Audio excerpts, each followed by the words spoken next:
साई बंदगी सतनाम, बंदी छोड़ सतगुरु कबीर साहिब की जय हो।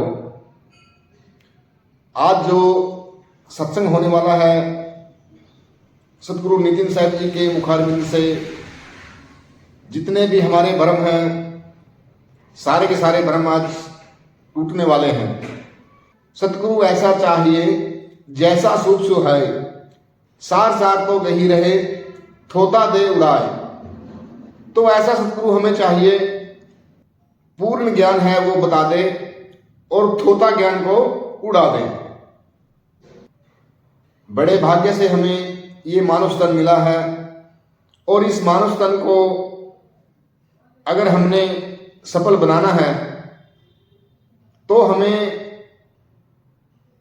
मंत्र ज्ञान, जब तब, ये सब पवित्र ज्ञान को छोड़ के हमें आत्मज्ञान के अंदर आना पड़ेगा। की प्राप्ति तभी हम कर पाएंगे। तो आइए जानते हैं एक सत्संग के माध्यम से। तो सत्संग को आपने पूरा विवेक लगा के और पूरी बुद्धि लगा के सुनना है। तो आज परमपिता परमात्मा की दया से राजनांदगांव गांव में ये मूल ज्ञान का प्रचार होने जा रहा है।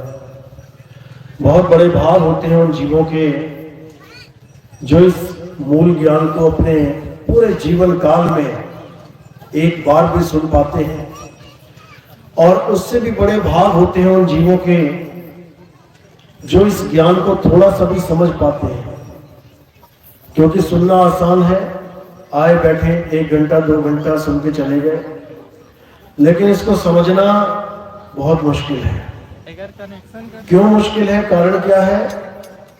क्योंकि ये वो ज्ञान है जो सारे अज्ञान का नाश करता है। और हमें जो भी ज्ञान आज तक हमारे माता पिता के द्वारा, हमारे पूर्वजों के द्वारा, हमारे गांव के विद्वानों द्वारा, हमारे धर्म के द्वारा, हमारे मजहब के द्वारा जो भी ज्ञान हमें मिलता है, ये ज्ञान उससे आगे की सीढ़ी है।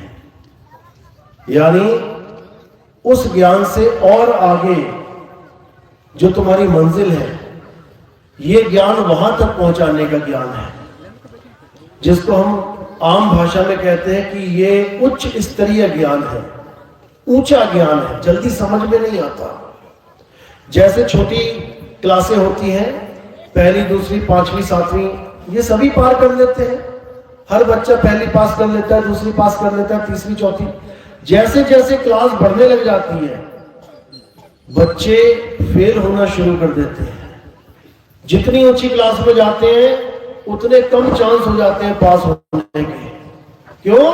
क्योंकि सिलेबस बहुत मुश्किल होना शुरू हो जाता है। अब वो A for Apple, B for bat नहीं रहा। अब वो पूरे देश की जानकारी, पूरी विश्व की जानकारी, हर चीज तुम्हें दिमाग में रखनी पड़ेगी। IAS, IPS की तैयारियां देखो कितनी मुश्किल है। लाखों बच्चे ट्राई करते हैं, जिसमें से कुछ चुनिंदा ही जीत पाते हैं, उसको सफल कर पाते हैं, नहीं तो सब फेल हो जाते हैं। इसी प्रकार जैसी दुनियावी पढ़ाई पास करना इतना मुश्किल है, तो सोचो वो आध्यात्मिक पढ़ाई पास करना कितना मुश्किल होगी। छोटी सी नौकरी लेने के लिए इतना बड़ा एग्जाम देना पड़ता है, उसमें चंद लोग पास हो पाते हैं, तो सोचो वो परमपिता परमात्मा, उसको पाने के लिए कितनी पढ़ाई करनी पड़ेगी, कितना बड़ा एग्जाम देना पड़ेगा। इसलिए ये ज्ञान जल्दी किसी को समझ में नहीं आता। लेकिन मैं अरदास करूंगा मालिक से, परमात्मा से अरदास करूंगा कि आप सब मेरे भाइयों को ये ज्ञान बिल्कुल आराम से, सहज ही समझ में आने लग जाए। क्योंकि इस ज्ञान को बड़े तरीके से समझाया जाएगा, बड़े आसान तरीके से, ताकि जो ज्यादा बुद्धिमान, जिसको कहते हैं ज्यादा चतुर सयाना ना भी हो, तब भी उसको समझ में आ जाए कि आखिर बताया क्या जा रहा है। तो आज का सत्संग शुरू करने से पहले परमात्मा के नाम पे जयकारा लगाएंगे, फिर ये सत्संग शुरू करेंगे। बोलिए परमपिता परमात्मा की, सतगुरु बंदी छोड़ कबीर साहिब की, सभी संतों की, सभी भक्तों की, गांव नगर बस्ती की, आज के आनंद की, सकल हंस को बंदगी, साहेब बंदगी।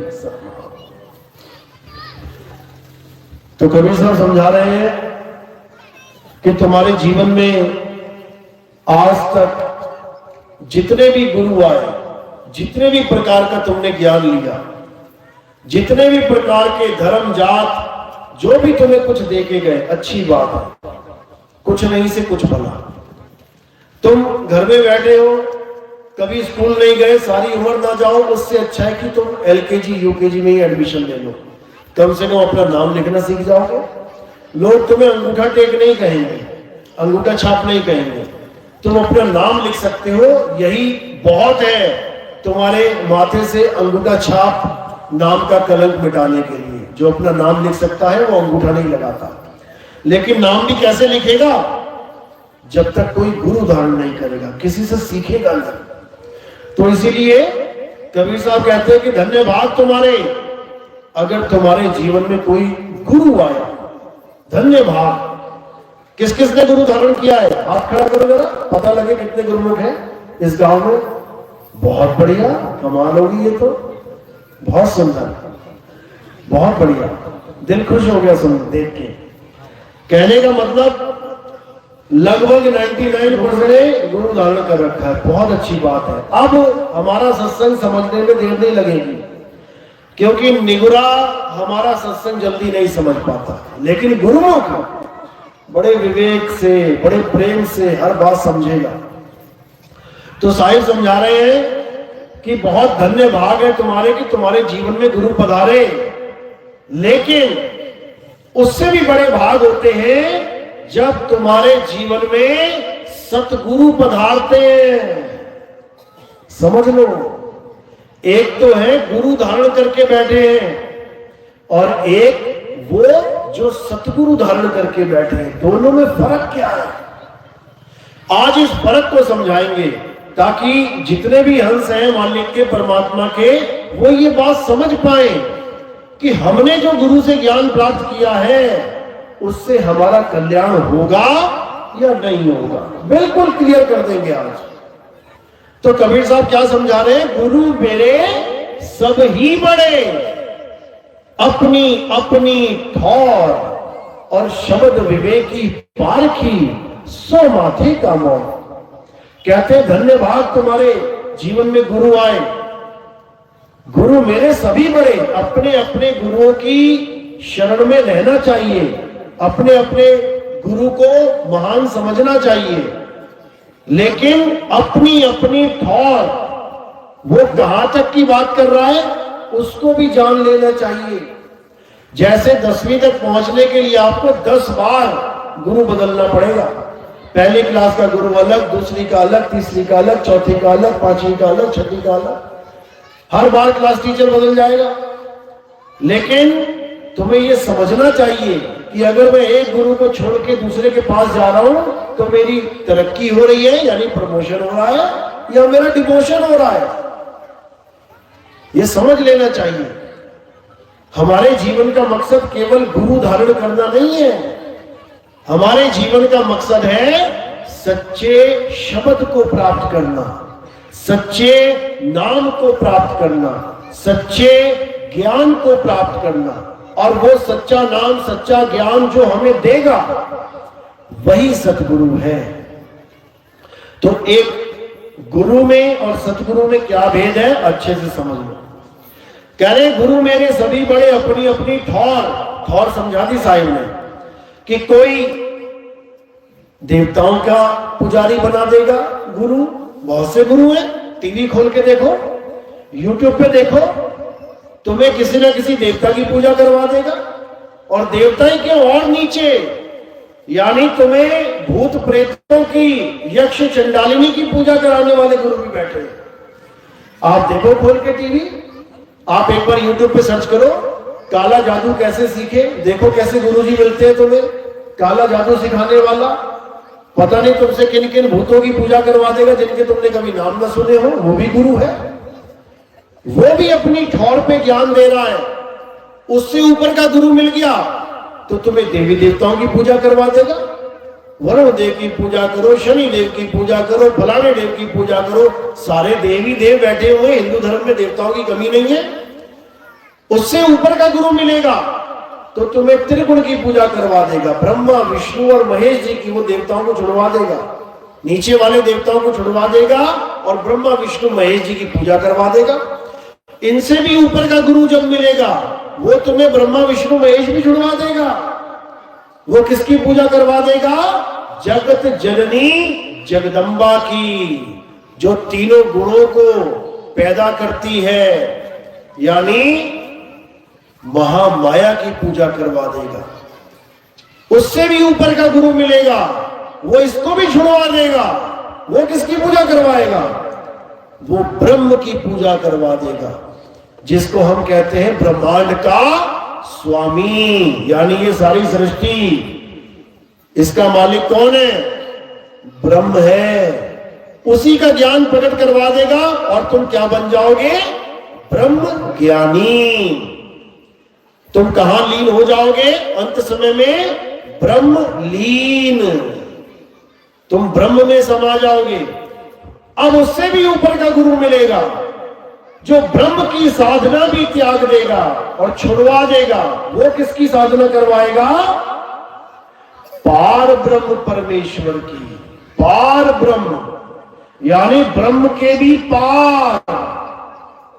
तो हर गुरु तुम्हें कुछ ना कुछ दे रहा है, कुछ ना कुछ बता रहा है, लेकिन अपनी अपनी ठौर, जिसकी जहां तक पहुंच है वो वहीं तक का ज्ञान दे सकता है।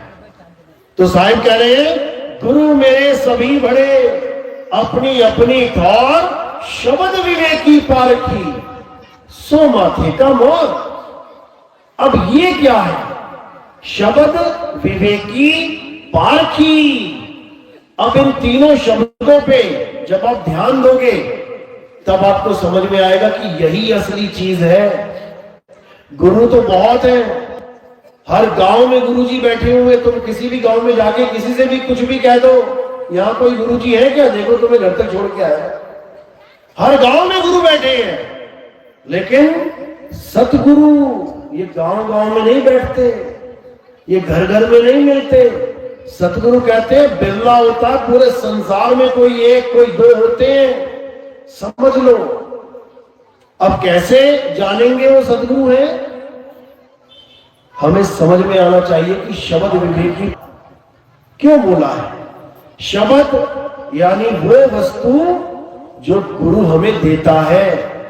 क्या लेने जाते हैं हम गुरु जी से? नामदान। नामदान में हमें क्या मिलता है? शब्द मिलता है। शब्द का हम क्या करेंगे? जपेंगे।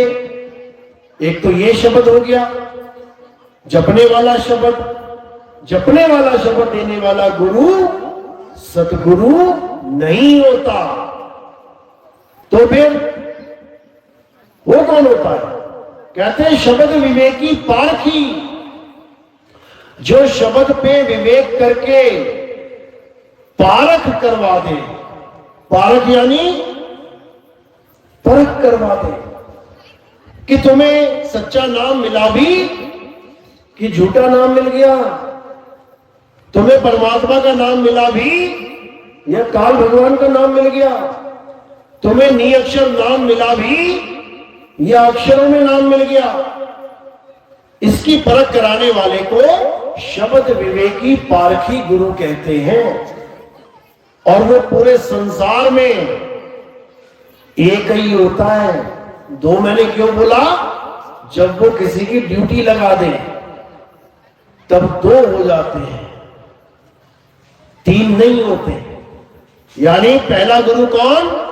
जो स्वयं परमपिता परमात्मा शब्द गुरु है, वो एक ही है, वो दो नहीं होते। वो सारे युगों में एक ही है। सतयुग में सत्सुकृत, त्रेता में मुनिंदर, द्वापर में करुणामय और कलयुग में कबीर। एक ही है। चार नाम रख के आ रहे हैं अलग अलग युगों में। लेकिन जब वो किसी को चुन लेते हैं कि अब तुम आगे रास्ता दिखाओ लोगों को, तो वो भी सतगुरु ही कहलाता है। क्यों? क्योंकि वो सतनाम देना शुरू करता है। साहिब ने बोला सतगुरु सोई सतनाम बतावे और बाकी गुरु कोई काम न आवे। यानी एक तो सतगुरु कौन है? जो परम पिता परमात्मा है। और दूसरा सतगुरु कौन है? जिसको वो चुन लेता है। जैसे बाबा नानक को चुन लिया, अब बाबा नानक सतगुरु है। रविदास जी महाराज को चुन लिया, अब वो रविदास जी महाराज जी सतगुरु है। जिसको भी चुन लिया वो सतगुरु है। लेकिन आम गुरु और सतगुरु में क्या फर्क पड़ता है, इसको समझना है। आम गुरु हमें 52 अक्षरी नाम देता है। वो नाम देता है जो इंसानों ने बनाए हैं, हिंदी के, पंजाबी के, उर्दू के, फारसी के, जापानी, चाइनीज, ताइवानी, मंगोल, जिस भाषा का गुरु होगा उस भाषा का नाम दे देगा। ये हो गया आम गुरु। और सतगुरु वो क्या करता है? सतगुरु उन नामों को छुड़वा देता है। अगर तुम हिंदी के नाम जप रहे हो, छुड़वा देगा, छोड़ दो इसको। अगर तुम अरब देश के हो, अरबी में नाम जप रहे हो, छुड़वा देगा। अगर तुम ईसाई हो, अंग्रेजी में नाम जप रहे हो, छुड़वा देगा। अगर तुम सिख हो, पंजाबी के नाम जप रहे हो, छुड़वा देगा। उसका काम ही छुड़वाना है। गुरु का काम नाम जपवाना है और सतगुरु का काम नाम छुड़वाना है।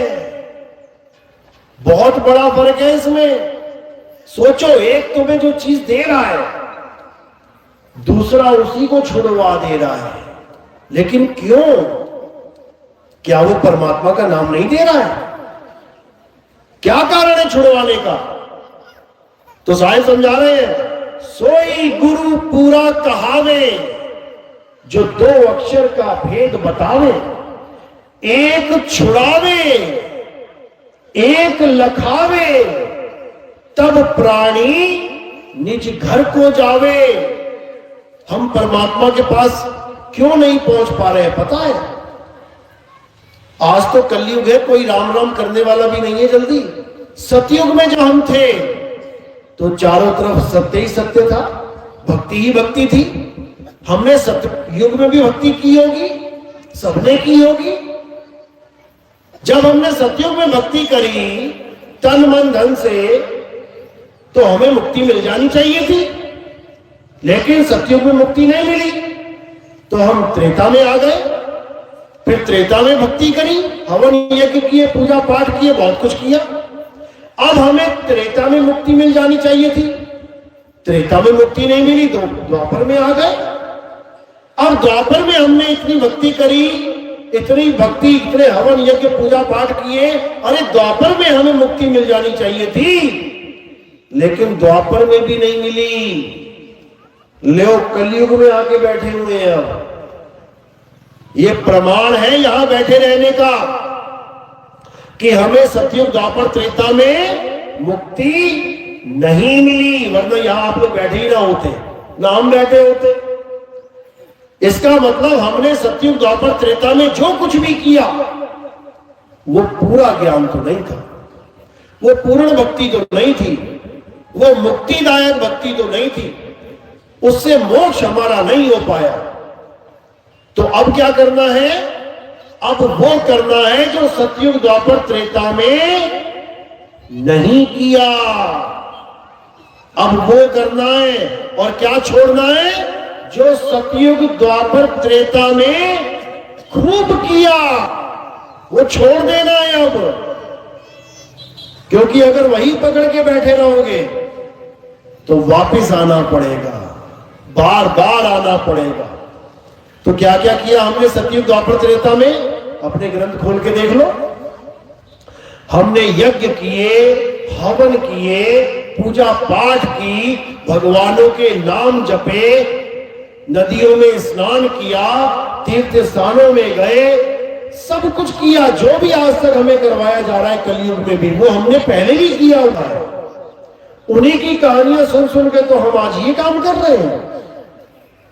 तो जब हमने सब कुछ किया और हम मुक्त नहीं हो पाए, इसका मतलब अगर आज भी वही करेंगे तो भैया मुक्ति मिलने वाली नहीं है। तो अब क्या करना है? एक छुड़ाए। जो भी आज तक आपने किया सतयुग द्वापर त्रेता में, उस सबको छोड़ देना है। एक लखाए। अब क्या लखना है? जो हमने सतयुग द्वापर त्रेता में नहीं लखा। और क्या नहीं लखा? हमने अपनी आत्मा को नहीं लखा, हमने आत्म ज्ञान को प्राप्त नहीं किया। इसलिए हम पूजा पाठ, हवन, यज्ञ, मंत्र, जंत्र, तंत्र इसी में उलझे रह गए। तो कबीर साहब समझा रहे हैं, जल में मीन प्यासी, मुहे देखत आवे हासी। आत्म ज्ञान बिना नर भटके, कभी काबा कभी काशी। कहते जल में मीन प्यासी, पानी नहीं मछली है, लेकिन पानी नहीं मिल रहा उसको, प्यासी है बेचारी। मुझे देखते आवे हंसी, मुझे देख देख के हंसी आ रही है। आत्म ज्ञान बिना नर भटके, कि बिना आत्म ज्ञान के, यानी बिना आत्मा के ज्ञान के ये नर भटक रहा है। कहां भटक रहा है? कभी काबा कभी काशी। मुसलमान भाई है तो काबा जा रहा है, अल्लाह को पूजने, अल्लाह की बंदगी करने, अल्लाह की नमाज पढ़ने, अल्लाह को प्राप्त करने। और कोई हिंदू है तो वो कहां जा रहा है? वो काबा और काशी में नहीं है। साहिब कह रहे हैं, मोको कहां ढूंढे रे बंदे, मैं तो तेरे पास में, बिल्कुल पास में। लेकिन ये जीव उसको ढूंढने के लिए कहां जा रहा है? कभी काबा कभी काशी, कभी केदारनाथ कभी सारनाथ। जहां उसका मन कर रहा है, जहां उसको अच्छा लग रहा है कि वहां जाना चाहिए, भागा जा रहा है, लेकिन खुद में नहीं ढूंढ रहा। साहिब समझा रहे हैं कि तेरा परमात्मा कहीं और नहीं, तेरी आत्मा में है, तेरी आत्मा में विराजमान है वो। तो साहिब इशारा कर रहे हैं, ज्यों तिल माही तेल है और ज्यों चकमक में आग, तेरा साईं तुझ में है, जाग सके तो जाग। अब इससे ज्यादा क्या बोले वो? कह रहे जिसको तू ढूंढ रहा है वो तेरे अंदर विराजमान है। जैसे तिल अपने तेल को ढूंढने के लिए गली गली में भटकने लग जाए तो उसको सयाना कौन बोलेगा? अरे तिल में ही तेल है। अगर दूध घी को ढूंढने के लिए वन वन, पहाड़ पहाड़, जंगल, नदियों में जाने लग जाए तो कहां मिलेगा उसको? अरे दूध में ही घी है, जहां पर है वहीं पर खोज। तो इसी प्रकार साहिब समझा रहे हैं कि आत्म ज्ञान बिना नर भटके। आत्म ज्ञान, आत्मा का नाम सुना है ना सबने? आत्मा का नाम सुना है? सब अपनी अपनी आत्मा लेके आए हो साथ में? किसी की घर तो नहीं छूट गई, तकिए के पास पड़ी रह गई हो, या कहीं खूंटी पे टांगी हो, उतारना भूल गए? ऐसा तो नहीं है ना? सब लेके आए हो अपनी अपनी आत्मा। क्या प्रमाण है? चेक करके देखो, हाथ लगा के देखो जरा, शायद भूल गया कोई। अभी कहे ना मोबाइल लाए हो कि नहीं? हाँ लाए। हाथ लगा के देखो, एकदम देख लोगे, हाँ लाया हूं जी, लाया हूं। आत्मा के लिए कहां हाथ लगाओगे? कैसे पता लगेगा आत्मा है कि नहीं है? आत्मा है तो ना साथ में, ऐसा तो नहीं है कि नहीं है। चलो तुम्हारे साथ है ना आत्मा, 24 घंटे साथ रहती है ना। बताओ आत्मा कैसी होती है? लंबी है, छोटी है, मोटी है, गोल है, लाल है, पीली है, गर्म है, ठंडी है? कैसी होती है आत्मा? कभी आत्मा को देखा है? किसी और की नहीं, अपनी की बात कर रहा हूं। कभी अपनी आत्मा को देखा? नहीं देखा, लेकिन 24 घंटे तुम्हारे साथ है। बस यही अज्ञान है। जो वस्तु तुम्हारे साथ 24 घंटे है, तुमने उसको नहीं देखा। और जो तुम्हारे घर से हजारों किलोमीटर दूर कोई मूर्ति लगी हुई है, तुम उसको देखने के लिए जा रहे हो। यही अज्ञान है। इसी को कबीर साहब कह रहे हैं कि घर में पड़ी वस्तु नहीं सूझे और बाहर ढूंढी, अरे जल में नींद प्यासी मुझे देख जावे हंसी। ये प्रमाणित है कि आत्मा यहां पर है, लेके आए हो साथ में। कैसे प्रमाणित है? अगर आत्मा यहां ना होती ना तुम्हारे साथ, तो तुम रास्ते में कहीं पड़े होते। जहां पर वो तुम्हारा शरीर छोड़ देती, तुम वहीं कहीं पड़े होते गली में, यहां पहुंच भी नहीं पाते। अगर तुम यहां पहुंच गए हो, इसका मतलब आत्मा है। अब इसको ढूंढने कहां जाना पड़ेगा? अब इसको कहां ढूंढना है? जहां बैठे हो वहीं है। एक कदम चलने की जरूरत भी नहीं पड़ेगी इसको ढूंढने के लिए। यानी तिल को एक कदम भी चलने की जरूरत नहीं पड़ेगी तेल के लिए, बस अपने आप में ढूंढ ले।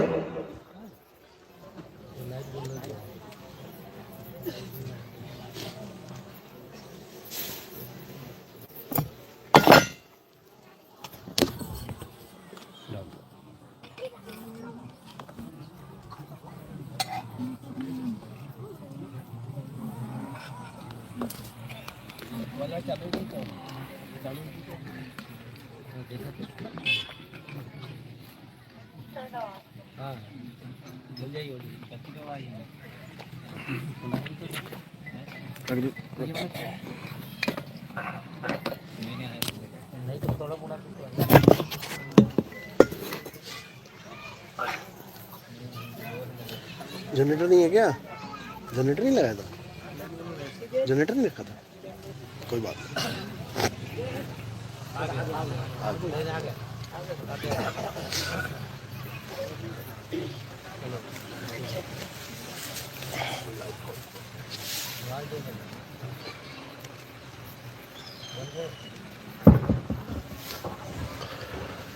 तो कह रहे हैं कि ज्यों तिल माही तेल है, जो चकमक में आग, और तेरा साईं तुझ में है, जाग सके तो जाग। यानी इसी जीवन में जाग जा मेरे भाई। अगर ये जीवन निकल गया हाथ से और आत्मा का ज्ञान प्राप्त नहीं हो पाया, तो समझ लो बहुत बड़ी दिक्कत में आने वाले हो। क्या दिक्कत होगी? ज्यादा से ज्यादा लोग सोचते हैं स्वर्ग में चले जाएंगे या ज्यादा से ज्यादा नरक में चले जाएंगे। ये स्वर्ग नरक तो कल्पना मात्र है भाई। असली खेल तो तब शुरू होगा जब 84 में जाओगे, जब कुत्ता बिल्ली हाथी घोड़ा शेर चीता घोड़ा घड़ियाल बनना पड़ेगा, मक्खी मच्छर बिच्छू सांप बनना पड़ेगा, दुनिया भर के नाना प्रकार के जीवों के शरीर धारण करने पड़ेंगे। तब समझ में आएगा कि खेल क्या है। बहुत दुखदाई खेल है। इतना दुख इतना दुख इतना दुख मिलेगा कि तुम झेल नहीं पाओगे। किसी कुत्ते को देख लेना गांव में, जिसके कान में कीड़े पड़ गए हो, सिर में कीड़े पड़ गए हो, कैसे भटक रहा है। कोई पास नहीं भटकने दे रहा है, डंडा मार के भगा रहे हैं। वो भी मालिक का ही जीव है। ये मत सोचना कि तुम कुछ खास रिश्तेदार लगते हो परमात्मा के, तो तुम्हें बढ़िया बढ़िया शरीर दे दिया और वो कोई बेगाना लड़का है, अपना नहीं है परमात्मा का। वो भी मालिक का ही बच्चा है, लेकिन कर्मों की मार झेल रहा है। और ऐसी कर्मों की मार झेल रहा है कि हालत खराब हो गई है। अब कैसे बचना है? एक ही तरीका है, और वो है आत्मज्ञान। आत्मज्ञान का मतलब क्या होता है समझ लो, क्योंकि बहुत से गुरु ये वाणियां गाते हैं, जल में मीन प्यासी मुझे देखते हमें हंस। से सारा ही कबीरपंथ ये गा रहा है। ऐसा कोई बिरला होगा कबीरपंथी जो ये नहीं गाता। और बाकी जितने भी संत महात्मा भारत में बैठे हैं, विदेशों में बैठे हैं, कोई बिरला होगा जिसने ये वाणी नहीं सुनी होगी, ये अपने ग्रंथ में नहीं लिखी होगी। सबने लिखी है, लिखी सबने आत्मज्ञान के ऊपर, लेकिन दे क्या रहे हैं, बता क्या रहे हैं, इस पे विचार कर लोगे तो खलनी मच जाएगी जीवन में कि हम कैसे गुरु की शरण में आ गए। कह क्या रहा है, करवा क्या रहा है।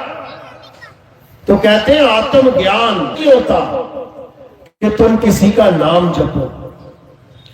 गुरु ने नाम दिए जपने के लिए, किस किस को दिया? हाथ खड़े करो।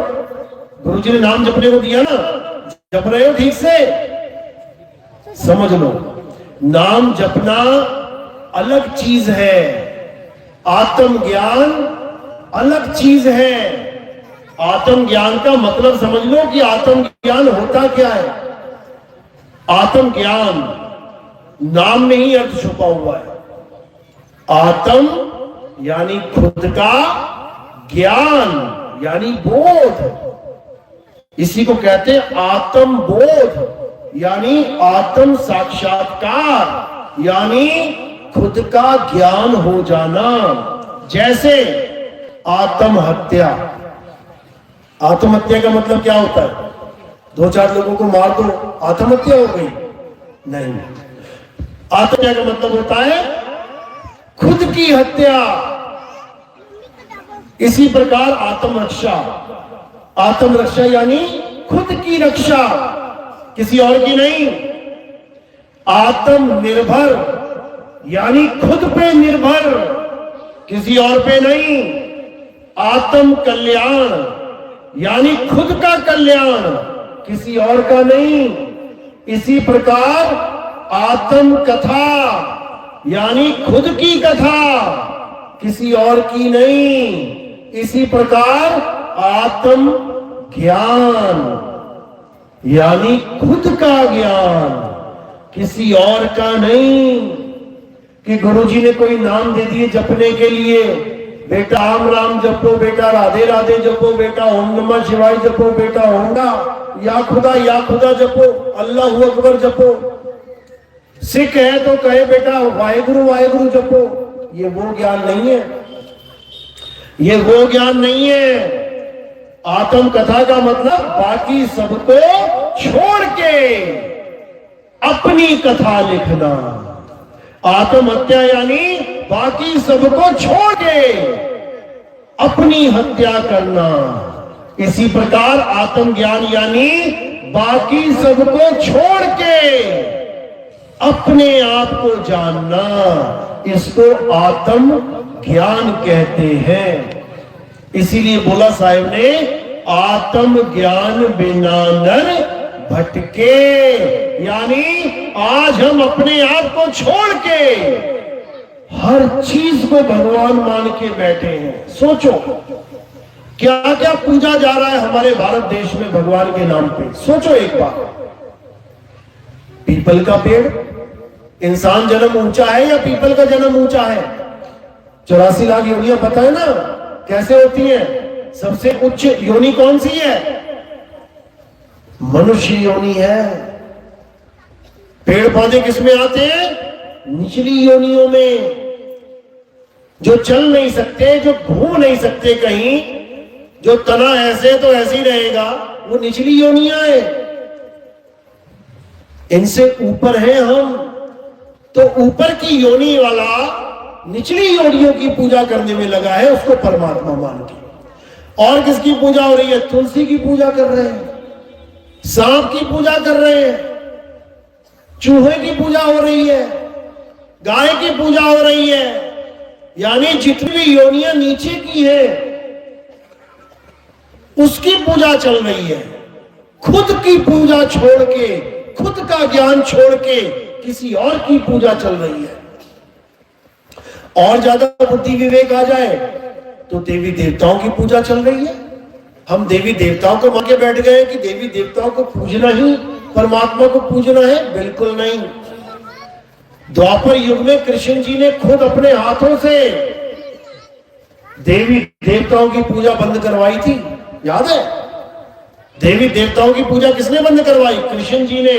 ये हवन यज्ञ पूजा पाठ नहीं करना है, किसी देवी देवता को नहीं पूजना है, ये कृष्ण जी ने द्वापर युग में बोला था। तो देवताओं ने क्या किया? देवताओं ने बारिश करना शुरू कर दिया कि डुबा देंगे इन सबको। तो कृष्ण जी ने क्या किया? एक उंगली पे गोवर्धन पर्वत उठा लिया, हमें बचाने के लिए। किससे? राक्षसों से? देवताओं से। समझ लो, कृष्ण जी ने ही देवताओं की पूजा बैन करवा दी थी, नहीं करनी है। तो ये दोबारा कैसे आ गई हमारे धर्म में? यानी कोई कृष्ण जी से भी बड़ा ज्ञानी आ गया है जिसने दोबारा से चालू करवा दी। दादाजी ने मना किया कि इस घर में मीट मांस नहीं आना चाहिए, लेकिन पता लगा 3-4 पे फिर मीट मांस चल रहा है। इसका मतलब दादाजी से भी बड़ा कोई आ गया है जिसने दोबारा से स्टार्ट करवा दिया। विचार करना पड़ेगा। गीता में देवी देवताओं की पूजा में अध्याय 23वां श्लोक कि जो लोग देवी देवताओं की पूजा करते हैं वो अल्प बुद्धि जीव हैं। देवी देवताओं की पूजा करने वाले देवलोक को जाते हैं, भूत प्रेतों की पूजा करने वाले भूतों में जन्म लेते हैं, पितरों की पूजा करने वाले पितरलोक को चले जाते हैं। ये तीनों अज्ञानी मुझे प्राप्त नहीं कर पाते। बैटरी खत्म हो गई क्या? कहते हैं ये तीनों अज्ञानी मुझे प्राप्त नहीं कर पाते, ये मुझ तक नहीं पहुंच सकते, ये निचली योनियों में ही भटकते रहेंगे। तो कहने का मतलब ये कि इस दुनिया में अगर कोई सबसे ऊंचा ज्ञान है तो वो आत्म ज्ञान है। आत्म ज्ञान। आवाज देखो, ये माइक दूसरा बैटरी खत्म हो गई लग रहा है इसका, छोड़ रहा है, चार्जिंग खत्म।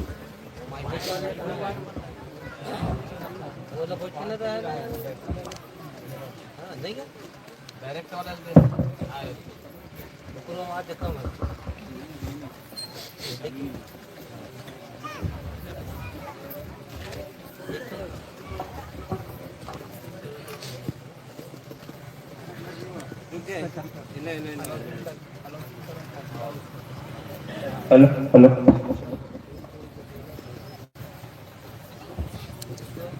तो कह रहे हैं कि आत्म ज्ञान ही सर्वश्रेष्ठ ज्ञान है। क्यों है? क्योंकि आत्मा में ही परमात्मा का वास है।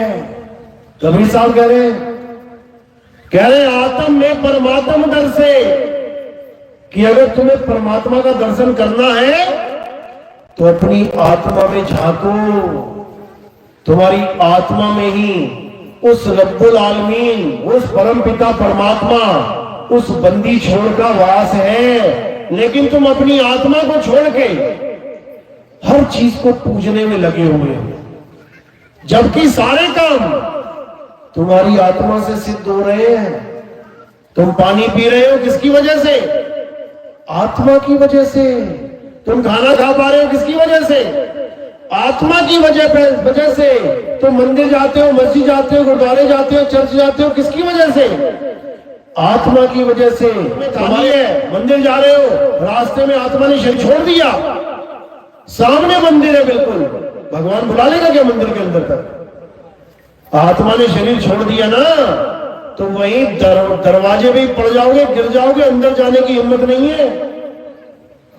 वहां से उठा के लोग हॉस्पिटल ले जाएंगे, लेकिन भगवान तुम्हें अपने तक नहीं बुला पाएगा, क्योंकि तुम भगवान के पास आत्मा की वजह से जा पा रहे हो। समझ लो, तुम मंदिर में आत्मा की वजह से जा पा रहे हो, तुम जयकारे आत्मा की वजह से लगा पा रहे हो, तुम बोलते हो अल्लाहू अकबर आत्मा की वजह से, तुम बोलते हो जय श्री राम आत्मा की वजह से, तुम बोल रहे हो साहिब बंदगी आत्मा की वजह से, तुम बोल रहे हो वाहेगुरु आत्मा की वजह से, तुम बोल रहे हो गॉड आत्मा की वजह से। आत्मा है तो कुछ भी बोल रहे हो, और आत्मा नहीं तो कुछ भी नहीं बोल पाओगे। ना जय श्री राम, ना अल्लाहू अकबर, ना मंदिर जा पाओगे, ना मस्जिद जा पाओगे। तो उस आत्मा को जानो जिसकी वजह से ये सारी सृष्टि चल रही है। ये सब आत्मा की वजह से ही चल रहे हैं। और जहां आत्मा नहीं है वो हिल तक नहीं सकता। किसी मुर्दे के पास जाके उसको 100 गालियां दे दो, एक बार भी पलट के जवाब नहीं देगा। और किसी जिंदा को एक दे के देख लेना, तुम्हें बता देगा क्या होती है गाली। किसकी वजह से? आत्मा की वजह से। तो इसी आत्मा का ज्ञान हमने प्राप्त करना है, जिसकी वजह से हमारी काया माया सब चल रही है। सब कुछ हम आत्मा के आधार पे कर रहे हैं, लेकिन आत्मा को ही भूले बैठे हैं। इसीलिए कबीर साहब समझा रहे हैं कि जब लगना चीनोगे आत्म, तब लगना मिली है परमात्म। आत्म चीने तो परमात्म चीने, और संत कहावे सोए, यह भेद काया से न्यारा, बुझे बिरला कोई। कहते परमात्मा को ढूंढना चाहते हो भाई, तो आत्मा को ढूंढो पहले। अगर परमात्मा को ढूंढने के लिए निकल गए तो भटक जाओगे। घी को ढूंढने के लिए निकल, तो इसीलिए कबीर साहब आत्मज्ञान की बात करते हैं। और आत्मज्ञान क्या है? अपनी आत्मा को जान लेना। जैसे ये माइक चल रहा है, पंखा चल रहा है, किसकी वजह से? करंट की वजह से। अब अगर करंट ना हो तो ये माइक भी यहां है, पंखा भी यहां है, स्पीकर भी यहां है, सब कुछ है, फिर भी किसी काम का नहीं है। क्या करोगे बताओ? पड़ा हुआ है, देखते रहो इसको, चलेगा नहीं। इसी प्रकार इस आत्मा की वजह से तुम्हारी मां, तुम्हारा पिता, तुम्हारा भाई, तुम्हारी बहन, तुम्हारा पति, तुम्हारे बच्चे, ये सब चल रहे हैं। किसकी वजह से? आत्मा की वजह से। जब तक आत्मा है इनमें, तब तक ये घर में रहेंगे, और जिस दिन आत्मा ने इसको छोड़ दिया, कौन रखेगा घर में? कौन रखेगा तुम्हें घर में? अगर तुम्हें कोई प्यार कर रहा है, केवल इसलिए कर रहा है क्योंकि तुम्हारी आत्मा विराजमान है। जिस दिन तुम्हारी आत्मा ने शरीर को छोड़ दिया, तुम भले कितने सुंदर क्यों ना हो, तुम भले पूरी दुनिया में नंबर 1 पे सुंदर क्यों ना हो, तुम्हें उठा के कहां रख दिया जाएगा? हिंदू है तो चिता पे रख दिया जाएगा, मुसलमान है तो जमीन में दफना दिया जाएगा। यानी तुम्हारी कोई कीमत नहीं रही। अगर कीमत है तो किसकी वजह से है? आत्मा की वजह से है। अब दुख की बात क्या है कि जो खुद आत्मा है वो अनात्मा की पूजा करने में लगा हुआ है। कौन है आत्मा? हम सब आत्मा ही हैं, शरीर नहीं है हम। शरीर तो हमने धारण कर लिया है। जैसे ये कपड़े लाल, पीले, हरे, गुलाबी। अब कोई कहे मेरी मां लाल है, मेरी भाभी हरी है, अरे मेरी सास पीली है, तो ऐसा नहीं है। ये कपड़े हैं, लाल, पीले, हरे, गुलाबी कपड़े हैं। आप कौन हो? आप कपड़े नहीं हो। समझ लो, जैसे ये कपड़े हैं इस तन के, वैसे ही ये तन कपड़ा है आत्मा का, इस जीव का। कोई काले कलर का है, कोई भूरे का, कोई गोरे का। देखो एक दूसरे के चेहरे, सबके रंग अलग अलग हैं। कपड़े हैं ये, कपड़ों के रंग होते, तुम्हारा रंग नहीं है। तुम तो जीव हो, जीवात्मा हो। जब तक ये शरीर धारण कर रखा है जीवात्मा हो। और जीवात्मा क्या होती है? अविनाशी। गाते भी हैं, ईश्वर अंश जीव अविनाशी, गाते भी हैं। लेकिन अविनाशी होता हुआ किसकी पूजा कर रहा है? नाशवान चीजों की। नाशवान चीजों की पूजा कर रहा है। जिसका एक दिन नाश हो जाएगा उसकी पूजा करने में लगा हुआ है। खुद अविनाशी है, खुद को जान ही नहीं रहा है। पत्थर की पूजा करने में लगा है। पत्थर को भगवान बना लिया इस अविनाशी जीव ने। साहिब समझा रहे हैं, अरे पाथर पूजे हरि मिले तो मैं पूजू पहाड़, और वासे ये चाकी वाली जो पीस खाए संसार। कहते हैं अगर पत्थर पूजने से हरि मिल जाए तो पत्थर आता कहां से है? पहाड़ से लाते हो ना। मैं पहाड़ी पूज लेता हूं, क्यों छोटा सा पत्थर पूजूं? भगवान मिलेगा तो बड़ा वाला मिलेगा, छोटा क्यों चाहिए भाई? और अगर पत्थर ही पूजना है तो कौन सा पत्थर पूजो? जो सारे धर्म के लोगों के काम आता है। मंदिर का पत्थर तो केवल हिंदुओं के काम आ रहा है पूजा के। मुसलमान तो ना पूज रहा उसको, सिख भी नहीं पूज रहा, ईसाई भी नहीं पूज रहा। लेकिन एक ऐसा पत्थर है जो सबके काम आ रहा है, उसका क्या नाम है? वासे ये चाकी भली। पीस खाए संसार। ये जो चक्की चल रही है ना, आटा, गेहूं पीसने वाली, आटा कहां से मिलता है? चक्की से ही तो मिल रहा है। किसको मिल रहा है? हिंदू को, मुसलमान को, सिख को, ईसाई को, सबको। गांव में एक चक्की है और चक्की खराब हो जाए तो कौन परेशान होगा? हिंदू, मुस्लिम, सिख या ईसाई? सारे परेशान हो जाएंगे। सब दौड़ेंगे, दूसरे गांव में चक्कर लगाएंगे, भैया यहां कोई चक्की है क्या? हमारे गांव की चक्की तो खराब होगी। तो वो पत्थर अगर भगवान माना जाए तो फिर भी समझ में आता है कि सारा गांव उसके सहारे चल रहा है। लेकिन मंदिर वाला पत्थर, उसको भगवान मान लिया, ये तो बड़ा गलत हो गया काम।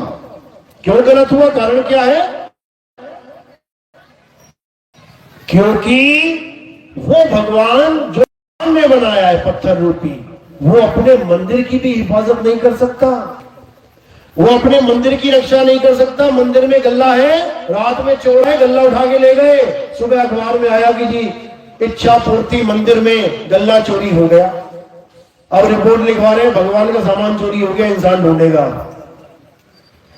पता लगा थोड़े दिनों में अष्ट धातु की मूर्ति थी, भगवान को उठा के ले गया चोर।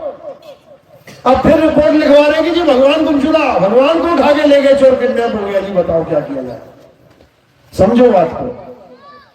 क्या भगवान को इंसान चोरी करके ले जा सकता है? सोचने वाली बात है, समझने वाली बात है। कभी नहीं ले जा सकता। किसको ले जा रहा है? वो पत्थर को ले जा रहा है। किसने स्थापित किया? आदमी ने किया। किसने बनाया? आदमी ने बनाया। किसने ऑर्डर दिया था बनाने का? आदमी ने बनाने का ऑर्डर दिया था। आदमी ने ऑर्डर दिया, आदमी ने ही बनाया, आदमी ने ही रख के, आदमी ने ही प्राण डाल दिए भगवान में। बताओ, यानी आदमी भगवान बन बैठा। भगवान में भी प्राण आदमी डाल रहा है। अपना बेटा बेटी कोई मर जाता है तो शमशान घाट लेके जाता है, उसमें प्राण डाल दे भाई। प्राणों की तो कमी है, बाकी लीवर, किडनी सब कुछ चल रहा है, बढ़िया है, बस प्राण ही तो नहीं है। डाल दे प्राण। अपने में तो नहीं डाल पाया, लेकिन मंदिर की मूर्ति में प्राण डाल देते हैं। यही अज्ञानता है। ठीक है, मंदिर होना चाहिए। क्यों? क्योंकि कुछ नहीं से कुछ भला। गांव में मंदिर भी नहीं होगा तो बच्चे क्या करेंगे? कोई बीड़ी पीने लग जाएगा, कोई नशा करने लग जाएगा, कोई जुआ खेलने लग जाएगा। अब भगवान का मंदिर होगा, मंदिर में, गांव में तो क्या होगा? सुबह सुबह जाएंगे मंदिर, चार बातें अच्छी सीखेंगे, नशों से दूर रहेंगे। इतनी बात तो समझ में आती है कि मंदिर जाने से हमारे संस्कार बन जाते हैं। जैसे एलकेजी यूकेजी जाने से हम अंगूठा छाप नहीं रहते, संस्कार बन गए, नाम लिखना आ गया। लेकिन एलकेजी यूकेजी में डॉक्टर नहीं बना जाता। कोई कहे कि एलकेजी यूकेजी में तुम डॉक्टर बन के निकलोगे तो नहीं निकलोगे। इसी प्रकार मंदिर में रह के तुम आत्मज्ञानी कभी नहीं बन सकते। क्यों? क्योंकि मंदिर में रह के तुम कभी आत्मा की पूजा कर ही नहीं सकते। किसकी पूजा करोगे? जो सामने पत्थर दिख रहा है उसकी, जो सामने भगवान दिख रहा है उसकी। और जब तक किसी और की करोगे तब तक खुद को जान ही नहीं पाओगे। हम बचपन से ये गाते आए हैं, याद रखो इसको। कहते हैं हमको इतनी शक्ति देना मन विजय करे। अरे दूसरों की जय से पहले किसकी जय? खुद की। गाया तो खूब है, लेकिन समझ कभी ना आया। कब करी खुद की जय? बता दो जब। आज तक कभी खुद की जय करी है? किसी का नाम सुधीर है, उसने बोला सुधीर की जय हो। किसी का नाम उमा है, उमा की जय हो की किसी ने कभी? ये सांकेतिक ज्ञान है, ये आत्मज्ञान का संकेत है कि दूसरों की जय से पहले खुद की जय करें। समझ लो, यानी किसी और की पूजा करने से पहले खुद को जान ले कि पूजा करने वाला कौन है। यह अविनाशी है, अविनाशी। अभी नहीं समझ में आ रहा तुम्हें? तुम सोच रहे हो एक दिन पैदा हुए थे, एक दिन मर जाएंगे। अरे ना तुम कभी पैदा हुए और ना तुम कभी मरोगे। याद रखो इस बात को। ये तुम्हारे दिमाग में भ्रम का कीड़ा डाल दिया गया है कि तुम पैदा हुए और मरोगे। तुम अविनाशी हो, मरोगे कैसे? कभी नहीं मरोगे। मरेगा कौन? ये शरीर मरेगा, तुम नहीं मरोगे। तुम क्या करोगे? तुम शरीर को केवल छोड़ोगे। कैसे छोड़ोगे? क्या तरीका है छोड़ने का? कोई भी शरीर को छोड़ता है तो कैसे छोड़ता है? 9 द्वारों से छोड़ता है। कौन से 9 द्वार? 2 कान के द्वार, 2 आंख के द्वार, नाक के द्वार, मुख का द्वार और नीचे लिंग गुदा का द्वार। इसी में से सबका जीव निकलने वाला है। किसी की लेटर निकल जाएगी मरते हुए, किसी का पेशाब निकल जाएगा, किसी की जुबान बाहर आ जाएगी, किसी की आंखें बाहर आ जाएंगी, किसी के कान से नाक से खून निकलने लग जाएगा। जब जोर लगेगा ना शरीर छोड़ने में, जब प्राण पखेरु उड़ेंगे तो इन्हीं दरवाजों में से निकलेंगे कहीं ना कहीं से। अब एक दरवाजा और है जिसको दसम द्वार कहते हैं। ये तो हो गए 9 दरवाजे, 1 2 3 4 5 6 7 8 9, ये हो गए 9 दरवाजे। एक दरवाजा और है दसम द्वार। अगर वहां से भी निकल जाओ तब भी मुक्ति होने वाली नहीं है। लोग सोचते हैं कि कई योगी सोचते हैं, कई महात्मा लोग सोचते हैं कि दसम द्वार से निकल जाएंगे मुक्ति हो जाएगी। कभी नहीं होगी। कहते हैं दसम द्वार से जीव जब जाए तो स्वर्ग लोक में वास आ पाए। स्वर्ग लोक यानी बढ़िया बढ़िया जन्म में आ जाओगे, अमीर बन के आ जाओगे, करोड़पति बन जाओगे। क्यों? क्योंकि दसम द्वार से निकलना कोई बच्चों का खेल नहीं है। उसके लिए योग करना पड़ता है, भक्ति करनी पड़ती है, तपस्या करनी पड़ती है। और तपस्या करके फल क्या मिलता है? तपोराज राजो नरकम। तपस्या करके ही राज मिलता है। यानी तपस्या करी, दसम द्वार से प्राण निकाले, तब जाके कोई राजा महाराजा बनेगा, नहीं तो सब भिखारी बने हुए। तो दसम द्वार से निकलने पर भी मुक्ति नहीं है। तो मुक्ति कहां है? मुक्ति है 11वें द्वार में समाने से। जब 11वें द्वार में समाओगे, अब वो 11वां द्वार कहां है? वो जब गुरु भेद समझाता है तब समझ में आता है कि वो 11वां द्वार कहां पे है। 10 द्वार तो सबने सुने थे, साहिब की वाणी में भी आता है। 10 द्वारे का पिंजड़ा, ये पिंजड़ा है 10 द्वारों का। 9 खुले, 10वां बंद है। 10 द्वारे का पिंजड़ा और तामे बोले पौन, अरे रही भी को अचरज है, उड़ा सो अचरज कौन। एक तोता पाल लो, उस पिंजड़े में एक दरवाजा होता है। अगर वो 5 सेकंड के लिए भी खुला रह गया और तुम इधर उधर हो गए कहीं पे, तो तुम्हें तोता मिलेगा क्या? पिंजड़े में फुर्र हो जाएगा, एकदम निकल जाएगा। सोचो वो एक दरवाजा होता हुआ एक से ही निकल गया, खुला मिल गया दरवाजा उसको। हमारे तो 9 खुले हुए हैं। आंख खुली है, कान खुली, नाक खुली, मुंह खुला है, सब खुले ही खुले हैं। फिर भी ये जीव इस पिंजड़े को छोड़ के नहीं जा रहा है। कहते चला भी गया, मृत्यु हो भी गई, तो अचरज क्या है इसमें? वो तो निकलना ही है, दरवाजे खुले। तो कहने का मतलब हम हैं, मरते नहीं है। तभी हम लिखवाते हैं पिताजी का स्वर्गवास हो गया, माता जी का स्वर्गवास हो गया, सब लिखवाते हैं। और सबसे अच्छी बात है कि भारत देश में ऐसा कोई माता पिता भाई बहन है ही नहीं जो कभी नरक चला जाए। सबको स्वर्गवास की टिकट मिली हुई है।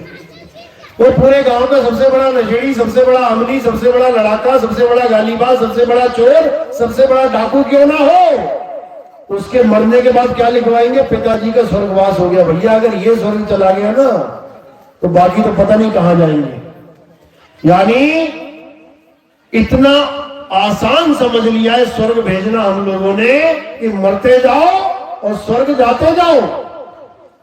पंडित जी को भी पता है कि ये सबसे बेकार आदमी था इस गांव का, लेकिन मजाल है कि उसकी पाठ में जो गरुड़ पुराण का पाठ हो रहा है उसमें बोल दे एक बार कि ये बहुत दुष्कर्मी प्राणी था, ये स्वर्ग नहीं नरक जाएगा। बोल के दिखाए पंडित जी। एक पंडित नहीं बोल पाएगा ये बात। क्यों? उसको पता है फिर मिल चुकी दक्षिणा, हो गया कल्याण। फिर जहां 2000 मिल रहे थे वहां 2 रुपए भी नहीं मिलेंगे। इसलिए ढका रहने दो मामला। अरे स्वर्ग जाए नरक जाए भाड़ में जाए, हमें हमारी कथा से मतलब है, यही है, इससे ज्यादा कुछ नहीं। लेकिन कबीर साहब क्या समझा रहे हैं? कह रहे अज्ञानी को स्वर्ग नरक है और हरि जाने को नहीं, और जिस भव से सब लोग डरते हैं सो भय हमरे नहीं। कहते ही अज्ञानियों का काम है स्वर्ग जाऊंगा नरक जाऊंगा। अरे कोई आया बताने आज तक कि मैं स्वर्ग पहुंच गया भाई या मैं नरक चला गया? कोई ना बताने। जीवित जा नहीं सकता और मुर्दा बता नहीं सकता, तो कैसे पता लगे कौन कहां पहुंच गया? इसीलिए साहिब ने स्वर्ग नरक का खेल ही खत्म कर दिया। कहते अज्ञानी को स्वर्ग नरक है, हरि जाने को नहीं। यानी जिसने आत्मज्ञान को प्राप्त कर लिया उसने हरि को जान लिया। हरि, हरि का नाम हरि क्यों पता है? हरि क्यों रखा गया नाम? क्योंकि उसकी वजह से ही तुम्हारी ये देही हरी भरी है। पेड़ हरा होता है तो क्या होता है? कहते ना है जीवित है। और पेड़ सूख गया, पत्ते सूख गए तो क्या कहते हैं? ये पेड़ खत्म हो गया, मर गया, सूख गया, काट दो, जला दो। तो जिस आत्मा की वजह से तुम्हारी देही हरी भरी है उसी का नाम हरि है। वो आत्मा ही हरि है जिसकी वजह से तुम हरे भरे हो। और जैसी आत्मा छोड़ देती है शरीर को, सूखे पत्ते की तरह मुंह हो जाता है तुम्हारा। आत्मा तुम्हारे साथ है, देखो कैसे चहचहाते हुए, कैसे खिले खिले चेहरे दिखेंगे तुम्हारे। और आत्मा छोड़ दे शरीर को, तुम्हारे चेहरे की तरफ देखने का मन नहीं करेगा किसी का। आंखें कहीं घूम जाएंगी, मुंह कहीं टेढ़ा हो जाएगा और बिल्कुल रौनक खत्म हो जाएगी चेहरे की। तो वो हरि आत्मदेव है। और जो हरि को जान लेता है उसको फिर स्वर्ग नरक का ख्याल नहीं रहता। क्यों? क्योंकि फिर वो उसी आत्मा में समा जाएगा, उसी आत्मा में रमण करेगा। गीता में भी इसका जिक्र किया गया है। अध्याय 3 17वां श्लोक जब पढ़ोगे तब तुम्हें समझ में आएगा कि असली उपदेश क्या है गीता का। गीता में देवी देवताओं की पूजा का उपदेश नहीं है, भूल जाओ इस बात को। गीता में क्या उपदेश है? हे अर्जुन, जो अपनी आत्मा में रमण करते हैं, जो अपनी आत्मा में तृप्त है, जो अपनी आत्मा में संतुष्ट है, उनके लिए कोई धार्मिक कर्म कर्तव्य लागू ही नहीं होता। कौन सा अध्याय है ये? 3रा अध्याय है। श्लोक कौन सा है? 17वां श्लोक। पढ़ो इसको।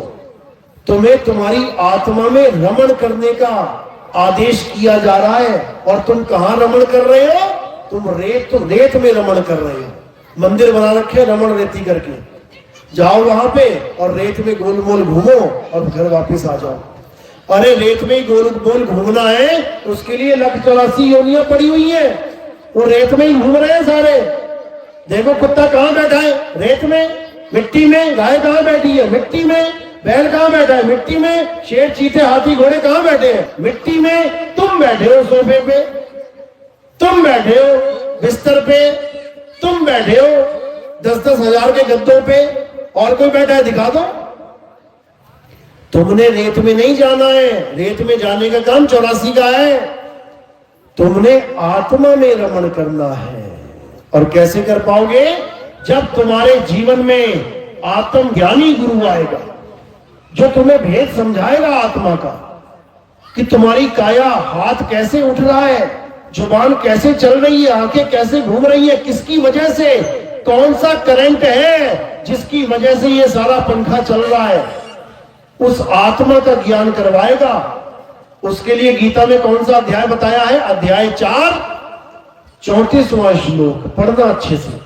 क्या लिखा उसमें? अर्जुन, अगर इस ज्ञान को प्राप्त करना चाहते हो, आत्मा के ज्ञान को प्राप्त करना चाहते हो, तो तुम ऐसे तत्वज्ञानी संत की शरण में जाओ।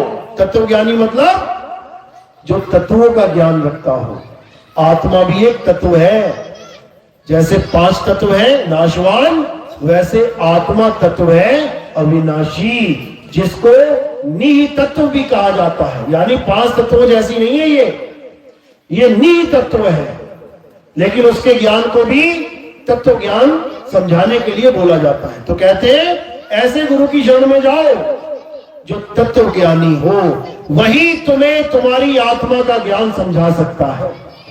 एक बार आत्मा का ज्ञान हो जाने पर तुम कभी नाशवान तत्वों में नहीं भ्रमण करोगे, कभी अज्ञान को प्राप्त नहीं कर पाओगे। यानी जिसको नहीं पता करंट कैसा होता है, उसके सामने तुम लाख बार कह दो करंट ऐसा है, करंट वैसा है, वो सुन तो लेगा तुम्हारी बात, लेकिन कभी समझ नहीं पाएगा कि आखिर ये बात कर किसकी रहा है, ये करंट होता कैसा है। जैसे 1 घंटा हो गया मुझे आत्मा आत्मा आत्मा करते हुए, सुन सब रहे हैं आत्मा आत्मा आत्मा, लेकिन कुछ लोग के चेहरे देख रहा हूं मैं, सोच रहे हैं यार क्या आत्मा आत्मा लगा रखा है, क्या है ये आत्मा, क्यों नहीं समझ पा रहे हो? क्योंकि तुमने कभी आत्मा को जाना नहीं है। इसी प्रकार जिसने कभी करंट का झटका खाया नहीं, उसके सामने तुम लाख बार कह दो अरे करंट बड़ा खतरनाक होता है, करंट बड़ा झटका मारता है, करंट लग जाए तो हालत खराब, वो समझ ही नहीं पाएगा कैसे हालत खराब होती है। किस किस को करंट नहीं लगा? कभी हाथ खड़ा करो मेरा। आज तक किसी को करंट ऐसा है कोई जिसको नहीं लगा? सभी करंट खाए बैठे हैं, सभी करंट खाए बैठे हैं। एक भी अगर ऐसा होता ना जिसे नहीं लगा, एक लड़की ने उठाया हाथ, तुम्हें लगा करंट? लग चुका? नहीं लगा। अब इससे तुम पूरे दिन पूरी रात पूछते रहो कैसा होता है करंट, ये तुम्हें कभी बता नहीं सकती, ये बता नहीं सकती कि कैसा होता है करंट। लेकिन अगर इसको करंट का ज्ञान चाहिए तो बेटा वो है स्विच, बस एक बार छू के देख ले, एक बार छुएगी सारी उम्र नहीं भूलेगी कि करंट क्या होता है। उसके बाद जहां भी करंट का नाम आएगा ऐसे कान खड़े हो जाएंगे, अरे भाई बड़ा खतरनाक है ये तो, समझ लो। ये आत्मज्ञान केवल उसको समझ में आता है जो आत्मा को जान चुका है। बाकी केवल जिज्ञासावश सुनते हैं, जिज्ञासावश पंथ में जुड़ते हैं कि मैं भी चाहता हूं आत्मज्ञान, मुझे भी पता लग जाए कि आत्मा होती कैसी है। इसीलिए संतों के पास जाते हैं लोग कि जो संत ज्ञान लेके बैठा है, मुझे क्यों नहीं हुआ आज तक ये ज्ञान? अरे करंट तो मेरे पास भी है, तभी तो मेरा शरीर चल रहा है। 1 लाख पंखे हैं, 1 लाख पंखे करंट से चल रहे हैं। बताओ एक पंखा दूसरे पंखे के पास जाएगा क्या करंट लेने? सबके पास है, लेकिन अज्ञानतावश एक पंखा दूसरे की पूजा कर रहा है कि तू भगवान तू भगवान। अरे तू भी भगवान है, तेरे पास भी करंट है, तू अपने करंट को जान, दूसरों की पूजा छोड़। समझ लो, यही साईं समझा रहे हैं। अरे सब घट मेरा साइया, सुनी सेज न कोय, और बलिहारी वा घट की जिस घट प्रगट होए। कहते बलिहार जाता हूं मैं उस घट के जिसमें आत्मज्ञान प्रकट हो जाए।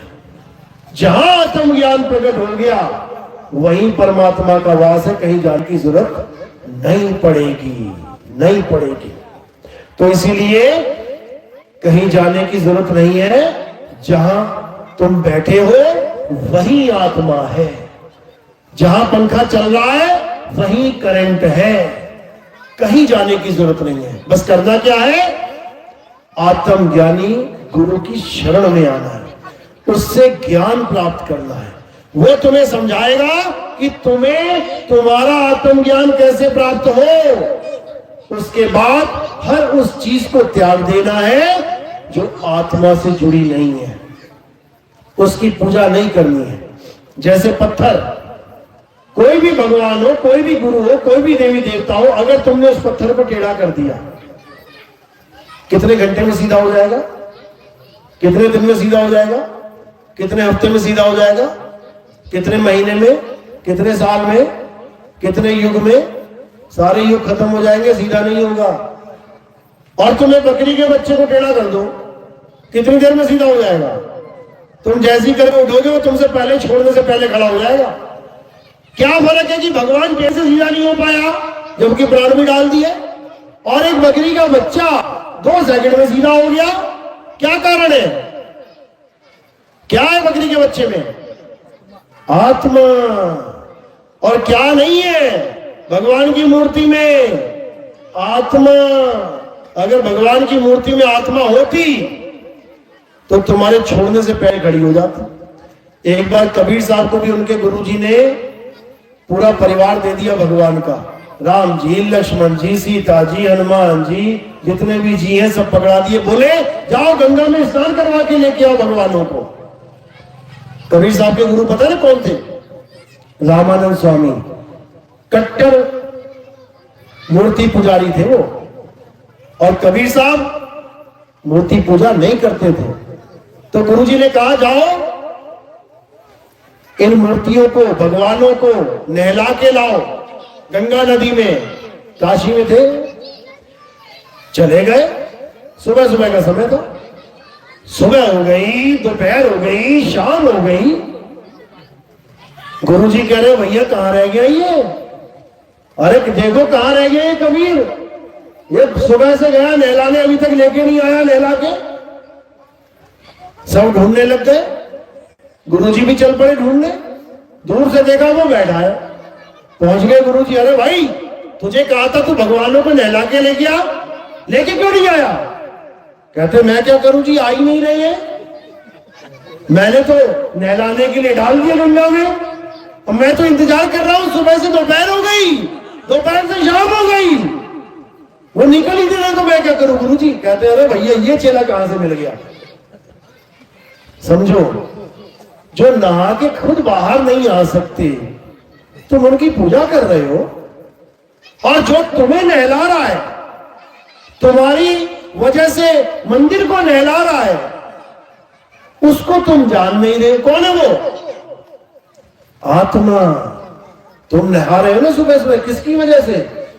आत्मा की वजह से इस शरीर को नहला रहे हो, और इसी शरीर से फिर मंदिर को नहला रहे हो। दे बाल्टी में बाल्टी, दे पानी में पानी, दे भगवानों के ऊपर भी पानी। किसकी वजह से? आत्मा की वजह से। तो जिसकी वजह से सब नहा रहे हैं तुम उसी को नहीं जानते हो, उसको जानो।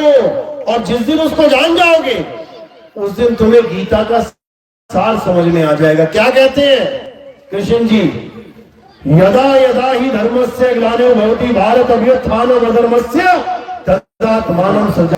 कि जब जब धर्म की हानि होती है, अधर्म बढ़ जाता है, तब तक मैं अवतार लेके आता हूं इस दुनिया में धर्म की स्थापना करने के लिए, ज्ञान बांटने के लिए। फिर समझा रहे हैं कि सबसे बड़ा ज्ञान क्या है, किसकी पूजा करनी है।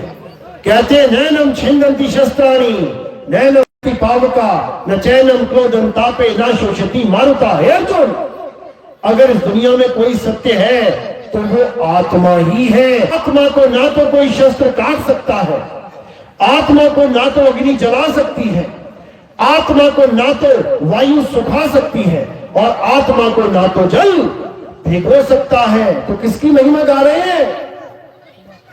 आत्मा की। और तुम किसकी पूजा कर रहे हो? पत्थरों की।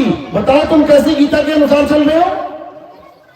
गीता में जो ज्ञान दिया है तुम उसके आसपास भी नहीं हो, लेकिन तुम अपने आप को सोच रहे हो कि हम तो भगवान के कहे पे चल रहे हैं। बिल्कुल नहीं चल रहे हो। गीता में 7 बोला अध्याय 2 में, हे अर्जुन, इस दुनिया में 2 प्रकार के तत्व हैं। एक नाशवान तत्व है, एक अविनाशी तत्व है। नाशवान तत्व को त्याग के अविनाशी तत्व यानी आत्मा का ज्ञान प्राप्त करना चाहिए, तभी आत्मज्ञान सिद्ध होगा और तुम्हारा जन्म मरण से छुटकारा होगा। यह है गीता का ज्ञान। लेकिन कोई गीता के ज्ञान को समझ नहीं रहा है, गीता का सार समझ ही नहीं रहा है। सार क्या बना दिया गीता का? तो क्या लेके आया है तो क्या लेके जाएगा? जो मिला यहां मिला, जो छोड़ेगा यहां छोड़ेगा। ये तो एक शराबी भी दे देगा इतना ज्ञान तो तुम्हें। शराब पी के वो भी बोलेगा तू क्या लेके आया है, तू क्या लेके जाएगा। ये बोलने वाले भी बैठे हैं। फिर तो वो कृष्ण जी का अवतार वही होगा, सार बोल रहा है। गीता का सार कौन बोल सकता है? कृष्ण ही बोल सकते हैं। और गीता का ज्ञान क्या है? आत्मज्ञान। और आत्मज्ञान क्या है? जो किसी को नहीं पता वो है आत्मज्ञान। किसी को नहीं पता, क्योंकि वो बताने के लिए भी कोई आता है। वो आएगा, बताएगा, तब तुम समझ पाओगे कि आत्मज्ञान क्या होता है। ये कोई गली में मोहल्ले में पड़ा हुआ ज्ञान नहीं है कि मैं जा रहा था मुझे रास्ते में मिल गया। ये परमात्मा का ज्ञान है। ये ऐसे नहीं मिलता। बड़े भाग होते हैं। साहिब कहते हैं, अरे लाखन में कोई समझ ना पई है और कोटि मध्य जानेंगे। और कहे कबीर, सुनो भाई साधो, हमें बिरले हंस पहचानेंगे। कहते हैं कोई बिरला होता है करोड़ों में जो समझ पाता है कि ये आत्मज्ञानी गुरु मुझे क्या समझाना चाहता है। बाकी किसी को पता ही नहीं लगता ये बोल क्या रहा है। ऊपर से जाती है सारी बातें।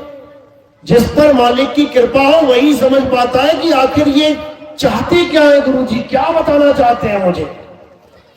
मेरी बातें समझ में आ रही हैं? किस किस के समझ में आ रही है? हाथ खड़ा करो। एक बार फिर से हाथ खड़ा करो। बहुत बढ़िया, ज्ञानी पुरुष हो गए सारे। अभी जन्माष्टमी आ जाएगी ना, अभी सब मंदिर में ढोलकी बजाते मिलेंगे। सारा ज्ञान व्यान छू मंत्र हो जाएगा। आत्मा वात्मा, कौन सी आत्मा, कैसी आत्मा। जो ढोलकी बजा के गाना गाएगी ना, वो आत्मा ही है, उसको जानना है।